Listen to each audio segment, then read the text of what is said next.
नमस्कार मित्रांनो, स्वागत आहे तुमचं पुन्हा माझ्या नवीन व्हिडिओमध्ये. मी निघालो होतो एका कॉलवर जाण्यासाठी, म्हणून पटापट तयारी वगैरे केली आणि खाली गेलो. गाडी वगैरे साफ केली आणि पटकन निघालो कस्टमर लोकेशनवर. कस्टमरच्या लोकेशनला पोहोचलो, इंटरव्ह्यू वगैरे केली, वरती गेलो, कस्टमरच्या घरी गेलो, चेक केलं तर त्यांचा एक डेस्कटॉप आणि एक लॅपटॉप होता. तर डेस्कटॉप पण पटकन बनवून घेतला आणि लॅपटॉप पण बनवून कस्टमरला चेक करून दिला आणि तिथून पेमेंट वगैरे घेऊन खाली आलो.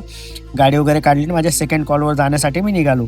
तर कस्टमरच्या घरी पोहोचलो, लॅपटॉप वगैरे चेक करून दिला कस्टमरला पण, आणि तिथून पुन्हा पेमेंट वगैरे घेऊन पुन्हा निघालो मी माझ्या थर्ड कॉलवर. माझं जास्त काम होतं म्हणून माझा टेक्निशियन ऑलरेडी तिथं काम करत होता. तर मी पटापट तयारी वगैरे केली, निघालो तिकडे गेल्यानंतर चेक केलं तर तिथं 15 ते 16 कॉम्प्युटर होते. सर्वांचे सर्व्हिसिंग आणि अपडेट करायचे होते. तर टेक्निशियनने अर्धं काम केलं होतं. मी पण गेलो, पूर्ण काम वगैरे क्लोज केलं, बिल दिला आणि निघालो आमच्या नेक्स्ट कॉलला. तर नेक्स्ट कॉलला जाण्यासाठी निघालो, खाली वगैरे आलो, चाय पाना नाश्ते केला आणि तिथून पुढे आम्ही निघालो नेक्स्ट कॉलला. कस्टमरच्या लोकेशनवर पोहोचलो, बघितलं तर विंडोजचा प्रॉब्लेम होता.